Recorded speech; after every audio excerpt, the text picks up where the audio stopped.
in the past you've had to cope with your own health issues. Yeah, yeah, But then more recently, your husband's yeah, cancer diagnosis. Can you tell us about them?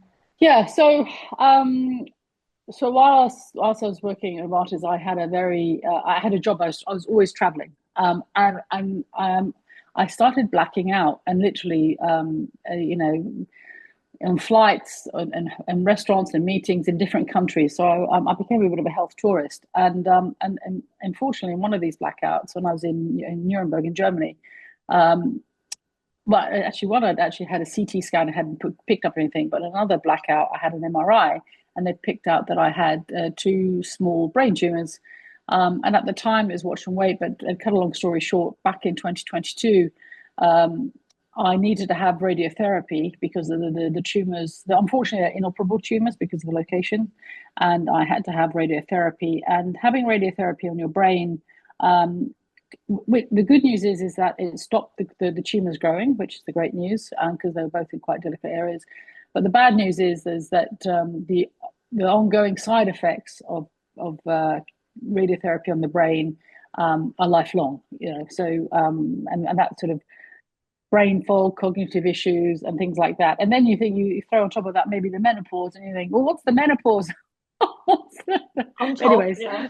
everything else. So it's made me though understand that. So I'm very cognizant. I have to write everything down. I have to, because brain fog is a constant thing.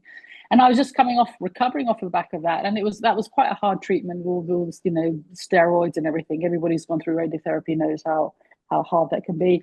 And then my husband then got diagnosed, I'd say luckily, caught just in time with prostate cancer. And that was tough. But the good news is they caught it early enough. We went through that. So I was just going through my recovery, and he had that and supporting with that. Then we thought, okay, we're in the clear. And then 18 months ago, he became very ill very quickly. It took us 2 months to get a diagnosis. He was misdiagnosed, lots of appointments, hospital scans, and eventually he was then diagnosed with a rare form of lymphoma. And it's so rare that only 1 in 67 people in the country are ever diagnosed with it per year. So it's really, really complex. Fortunate we live close to the Royal Marsden here in Sutton, so great care. But he then embarked on a journey of like anyone, he was due to have 6 cycles of chemo and targeted therapy, and once he got over that and he was still fit and well enough, then he was due to have a stem cell transplant. But of course, like any treatment plan, nothing really goes as planned, and these were heavy.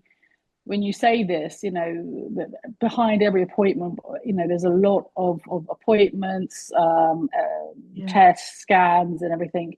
And then, but we didn't have it wasn't an easy journey, unfortunately, and it wasn't a linear treatment journey. We had lots of surprises along the way. Yeah, no, I'm sure.